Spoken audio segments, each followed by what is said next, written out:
an eventful discussion with your coaching staff yesterday as you broke down how things were going to turn out today, Lou?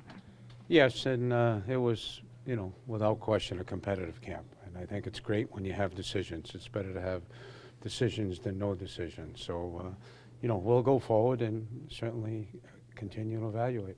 Does Roman Polak still have a future with the organization, Lou? Right now, he asked to come back and tried to see where he was at. And, there's a good chance he might stay for a while and continue to work out. He's certainly not back where he was, when he left. The injury he had, that was some injury. To be where he is today it's amazing. It just goes to show you the type of individual he is as far as a competitor. As far as what the future brings, I wouldn't know. I wouldn't be surprised, if he stayed in practice. He and I are going to have a discussion today. What's next for Liljegren, do you think? Yeah, there has been no decision on Timothy yet. As you know, we could keep him here with the Mollies, or he could go back. And I think his progress has just been outstanding. And right now, while we have some time, we'll just use it. He'll practice with the Marlies, and we'll just make a decision in a short period of time. Given Willie's progress with the Marlies 2 years ago in January when he arrived, might Timothy's progress be better suited here, do you think? Certainly I've had experiences both ways with it over the years, and it certainly worked out for Willie extremely well. But we have to make sure that this is the right thing for the development of Timothy.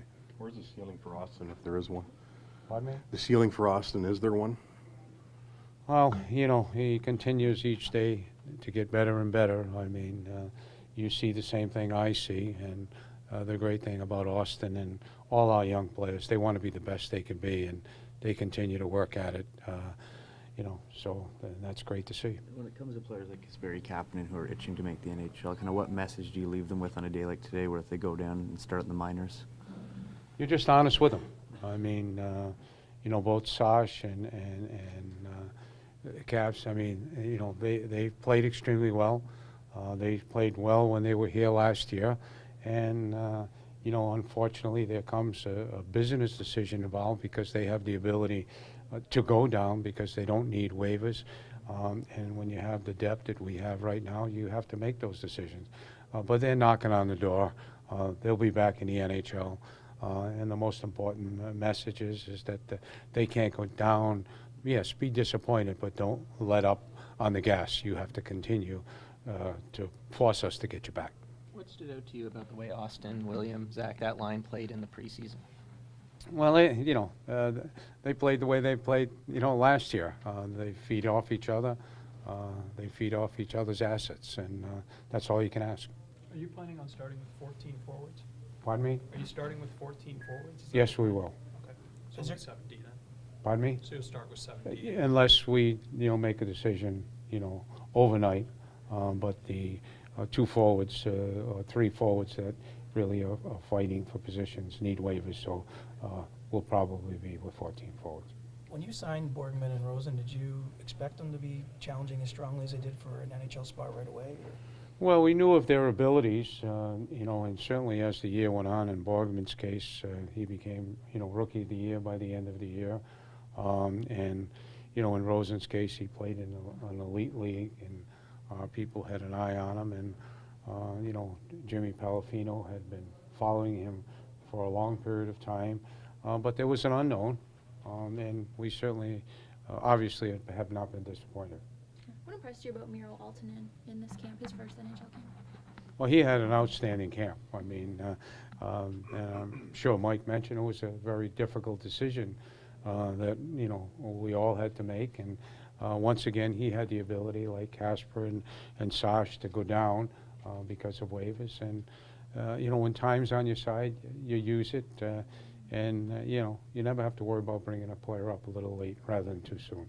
Given Jimmy's track record the last 2 years, I'd assume, and he recommends somebody, you guys listen? Well, I think that any time any of our scouts recommend somebody, you listen. I think that's their role, that's their job, and certainly, that's what their responsibility is. He's brought over a few gems, though, so to speak, for lack of a better term. Well, no question. He had Nikita last year, and certainly the two this year, so three this year. So he's done well in the last couple of years. Has there been any clarity from the NHL about whether Joffrey Lupul's contract can be put on LTIR yet? I know as much as you do. As far as, you know, his status is the same unless, you know, something different develops. Where do you see Josh Levo in his progression right now? Well, you know, Josh, once again, is involved in a question of numbers. He's here because we believe in him. We believe in his abilities. He's a National Hockey League player. The question is, you know, he just has to, you know, wait his time and go from there. How do you feel about the way the new rules, the standards were applied during the preseason? Are you happy with where things are going into the season slashing and the face-offs? Well, we certainly knew what the rules were coming in. We didn't know to what extent over a period of time. You know, the general managers put these rules in there, so we have to support them. The face-off rule really isn't a change. It's really enforced in the rule book. You know, and the slashing is a change. So we'll just have to see how it develops once the season starts.